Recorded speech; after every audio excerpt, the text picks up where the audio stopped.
More bombshell revelations. Queen bans Meg forever after she put royal family on alert again.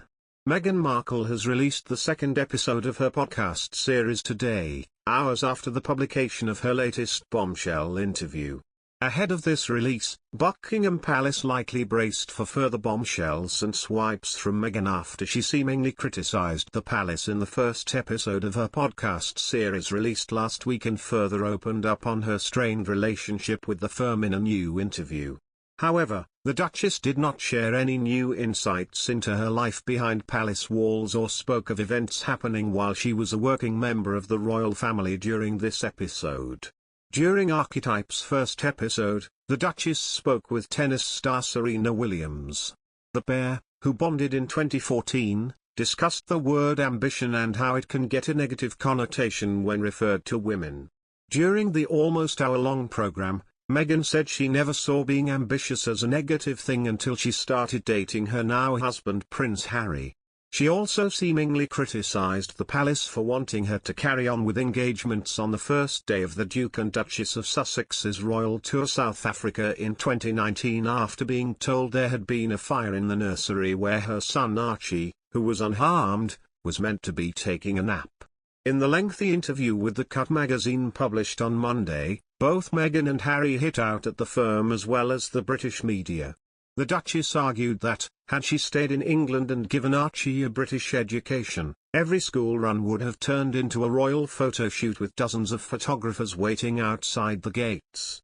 This claim was disputed by members of the British press including the Daily Express royal correspondent Richard Palmer, who noted on Twitter, "I'm afraid Meghan is a fantasist if she believes this would be a daily occurrence in the UK, where the Tips News Code has strict rules about the treatment of children in education."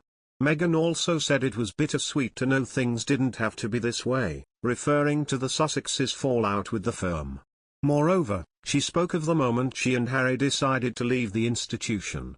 Elsewhere in the interview, Meghan said she wasn't treated like a black woman until she first met Prince Harry. The Duchess said things shifted once she started dating her 37-year-old husband back in June 2016.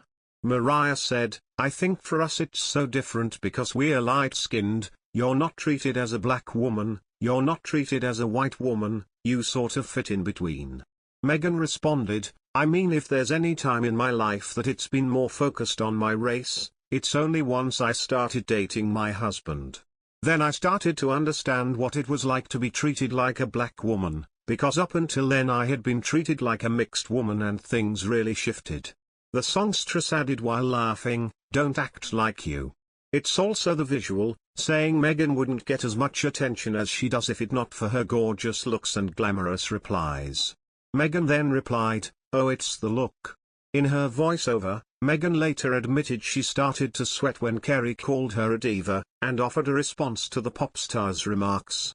"I mean really well, until that moment happened, which I don't know about you but it stopped me in my tracks. When she called me a diva. You couldn't see me obviously, but I started to sweat a little bit. I started squirming in my chair in this quiet revolt like wait. What?